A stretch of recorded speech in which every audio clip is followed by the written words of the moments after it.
5 bells. Stand by all stations. Attention, all districts. A 5-alarm fire. 5 bells. Move in immediately. That's it. Let's roll. Let's go.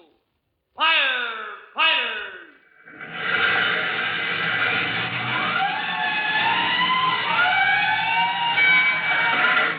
Presenting Firefighters, the true-to-life story of our unsung heroes who stand ready to ride by day or night against our most murderous enemy, the demon of fire.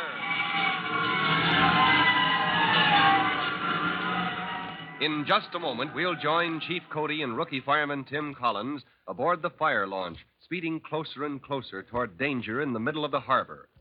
Off their port bow, the tugboat is struggling bravely against wind and tide, its steel cable taut against the weight of the clumsy barge which it tows.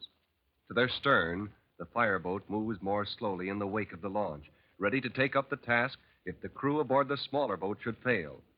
All eyes are on the small cloud of smoke lifting from the barge, and they're worried eyes, for these firefighters know the cargo it contains. Now, in just a minute, we'll move right up there to the scene of action.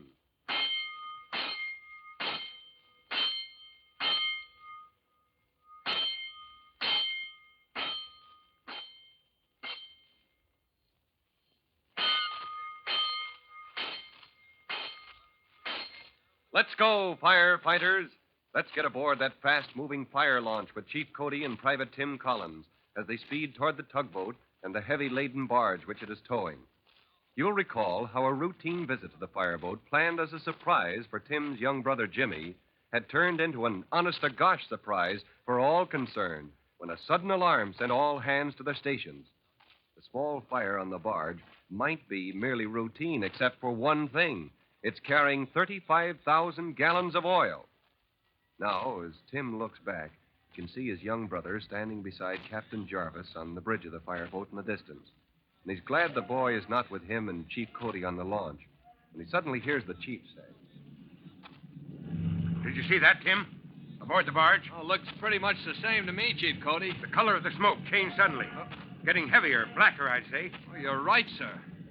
Say, do you think the fire's spread, that maybe it's finally reaching the cargo of oil? I just hope we find out before it's too late, son. Oh, we've got to get there and get to work on that before it really catches on. Yeah, but that isn't exactly what bothers me, Tim. Oh, then you're worried about the possibility Captain Jarvis had in the back of his mind, that the whole barge might go up any minute, that we'll be too late. No. Did you ever see an oil tank go up in flames, son? Billowing black clouds of smoke, and underneath a solid mass of flame that gobbles up anything it touches. You mean that barge ahead of us will be like that? Well, of course. And that's what bothers me. Not that we'll be too early or too late, but that we'll climb on board that barge at the exact time it decides to shoot the works. Oh, good grief. I never thought of that. Well, I suppose we should be thankful it isn't gasoline. I can't see much choice myself, sir, between terrific explosion and going up in a puff of smoke. Oh, me either, son. You know, this is one of these times I think we earn our pay. Yes, sir. Captain Jarvis thought of every possibility. Well, he thought of this one, too. Only he couldn't bring himself to mention it. This launch only carries a small crew to do a specialized kind of job. But each life is a terrible responsibility for him. Chief, the barge. Turn around! Swing away from that barge. She's going up. Oh, we're too late, Chief. It all seemed to go up at once. Yeah. See what I mean about being on it? Yes, sir. Just a mass of flames from one end to the other. Lucky we weren't any closer, Chief. Look at that burning oil spilling over the side. Looks like the harbor was on fire. Hey, you at the wheel.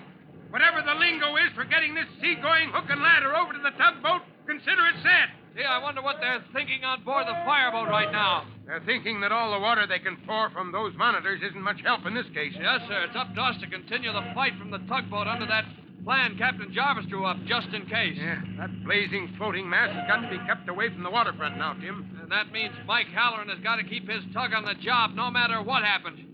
You think we're in a spot, Chief? We will be, once we get aboard that tug.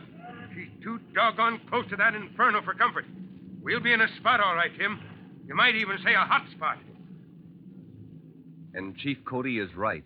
The slow speed of the tug is not even checked as he and Tim are put aboard. Quickly, they move to the stern, where big Mike Halloran stands. The intense heat from the nearby barge causes sweat to pour from his face, but he brushes it out of his eyes, and then he bellows. If you've let out as much cable as you can, Jim, stand by and keep your eyes open. I don't care how hot it gets back here. You cut us loose, and I'll have your hide. Captain Jarvis was right, Tim. The skipper's a good man. Yes, sir, that's a fact, Chief. Temptation to cut loose and get away from here would be plenty understandable. Wait till it really begins to get hot. Oh, here he comes. Okay, gents. What's on your minds? Too bad that launch didn't reach us in time. Sorry about that, Captain Halloran, but it wasn't in the cards. Oh, this is Private Collins. I'm Chief Cody. Well, when Captain Jarvis sends me help, he sure hits the high brass, eh? He needs every man of his own crew for the job ahead, Captain Halloran. The Chief just happened to be aboard. Don't get sore, son. Glad you're here. How's it look? That roaring sea of flames in the barge, you may have a fire breaking out here any minute. Got extinguishers? Sure an inspector would have my scalp if I didn't. You two men by the rail, break out the extinguishers. Post yourselves where you can see if we're going to need them. Next, Chief. Captain Jarvis anticipated what might happen, Mike. That's why we're here. Now, he's figured out a plan of action which he wants you to follow. He did say, Chief, that the captain here might have the same thing in mind. We'll see. Let's go forward to my quarters. Get out of this heat a minute. Watch your step. All right. Good advice. It's beginning to look like the middle of the night with that thick black smoke pouring around us. Captain Jarvis tells me the tide is such that we're being pulled toward that waterfront property on our right. If you mean off to starboard, you're right, Chief. Well, if that barge is allowed to drift in there, ships, docks, warehouses, plants, a few $1 million worth of property will go up in smoke. As long as we can hang on to her, she won't drift, son. Of course, it's possible the heat may get more than is humanly possible to bear, or that the tug may burst into flames herself. We'll stick, Chief. Only one thing can stop us. Yes, I know. In here? Right. Good. I want you to take a look at the harbor chart Tom Jarvis had us bring. I know this harbor like the palm of my hand. Well, that's not the point, Captain Halloran. Let me help you unroll that map, Chief. All right. Now. Yeah. Now, you see this island at the mouth of the harbor? The one Captain Jarvis marked? Yeah. Open water all around. The perfect place to beach that confounded barge if we can make it. We'll be bucking both wind and tide, you know, Chief. Well, Jarvis and the fireboat will tag along, but the chances of cutting down that fire are pretty slim. Yeah. They can pump the harbor dry and water still won't mix with oil. Well, how about their foamite equipment, Chief? Well, they'll do what they can, but smothering that entire barge is an impossible job. Well, this is one time when my battered old tug is a darn sight more important than your fireboat. Well, I can't argue that. At the moment, it's up to you, Mike, and you alone. If you can beach that barge before we have a waterfront tragedy on our hands... Well, there's only one thing can prevent my trying, Chief. What's that, Captain? That blazing scow getting loose from us, Collins. Well, I better set our course with the man at the wheel. If you need me for anything else, just holler. A short time later, Chief Cody and Tim stand near the stern of the tug, the perspiration pouring from them. The chief has an anxious eye on the cable stretched taut between the tug and the barge, but he merely says, I expect we're about the hottest thing on the seven seas. You could say that again, Chief. If we were on dry land, Tim, if we could only turn a couple of companies to work on that barge... Yes, sir. Makes you feel kind of helpless just standing around, doesn't it, Chief? Here comes Mike Halloran. Everything under control, Captain? Not until we get that scow on the beach, it isn't, Chief. Shipping seems to be giving us a wide berth, huh? I can't blame 'em. Wish we'd worked our way farther away from those docks than we have. We're getting there, Mike. Wind, tide, everything against us. But what's the matter, Tim? Hurt your hand? Oh, no, sir, no. Believe it or not, I just leaned my hand against this railing and darn near burned it. Say, feel that, Chief. Hey, Jim, can't you pay out any more of that cable? The more distance between us and the barge, the better. The safer, I'd say. Your tug won't be much help if it bursts into flames. How about that, Chief? Couldn't Captain Jarvis on the fireboat use those monitors to give us a curtain of water? There's sure enough wasting them on that barge. Oh, forget it. Get away from that cable, Jim. Come on, boys. We better move out of the way, too. Are you afraid it's going to snap? Mike and I have been afraid of that since we arrived, son. Look, did you forget the other end of that is attached to the barge? Oh, say, once that burning oil spreads enough to go to work on it. Right. If you can burn your hand on the railing this far away, imagine what that heat is doing to the cable. You mean what it did? Not as much snap as I feared. I'm sorry, Chief. That puts us out of the race. It's humanly impossible to attach another cable. In that inferno? Well, we'd better get back to the fireboat, Tim. That's where the action starts now. Yes, sir, but what on earth can they do, Chief? The barge is free to drift with the wind and the tide. Captain Jarvis knows his business, Tim. We'll help him. You're helpless, Chief. The only thing that counts now is keeping that barge away from the docks. How are you going to do that? I don't know.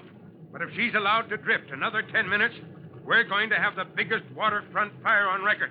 She's got to be stopped. But already the flaming barge is swung around under the force of the wind and tide. Momentarily, it will be drifting slowly toward the shore to endanger life and property. A flaming mass on the loose. How can anyone or anything get close enough to check its progress? Well, to find out, don't miss the next exciting episode of The Firefighters.